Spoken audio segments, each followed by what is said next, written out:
Friends, welcome to SRS family. இது வந்து வெறும் சாம்பார் தான் ஃப்ரெண்ட்ஸ். இந்த மாதிரி ஒரு வாட்டி ட்ரை பண்ணி பாருங்கள். இது வந்து பருப்பு,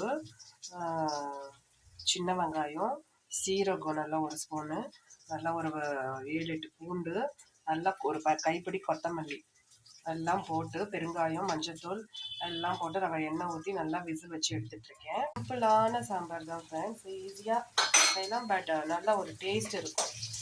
கடுகு, உளுத்தம்பருப்பு, பெருங்காயம் போட்டு தாளிச்சிட்டு, சின்ன வெங்காயம், கருவேப்பிலை எல்லாம் போட்டு நல்லா இந்த மாதிரி வந்த பிறகு இந்த இதை வந்து இதில் எடுத்து ஊற்றிடுவேன். இதில் வேணால் நீங்கள் கொஞ்சம் அப்படியே நெய் கூட விட்டுக்கலாம். அப்படி இல்லைனாக்கா அப்படியே தாளித்து, இது காஞ்ச மிளகா கொஞ்சம் காரம் இருக்குன்றதுனால நான் வந்து 2 காஞ்ச மிளகா தான் போட்டிருக்கேன். இன்கேஸ் காரம் பத்தலை அப்படின்னாக்கா அது தகுந்த மாதிரி காஞ்ச மிளகா போட்டுக்கோங்க. ஸோ இது நல்லா ஒரு கொதி வந்த பிறகு ஆஃப் பண்ணிவிடுங்க. மேலாப்பில் கொஞ்சம் நெய் விட்டுட்டிங்கனாக்கா சூப்பராக இருக்கும் ஃப்ரெண்ட்ஸ். ஒரு வாட்டி இது மாதிரி ரைஸுக்கு ட்ரை பண்ணி பாருங்கள். இது கூட உருளைக்கிழங்கு ஏதோ ஒரு ஃப்ரை வச்சு சாப்பிட்டா செம்ம டேஸ்ட்டாக இருக்கும் ஃப்ரெண்ட்ஸ். தேங்க்யூ ஃப்ரெண்ட்ஸ், பாய். பிடிச்சிருந்தால் லைக் பண்ணுங்கள், சப்ஸ்கிரைப் பண்ணுங்கள்.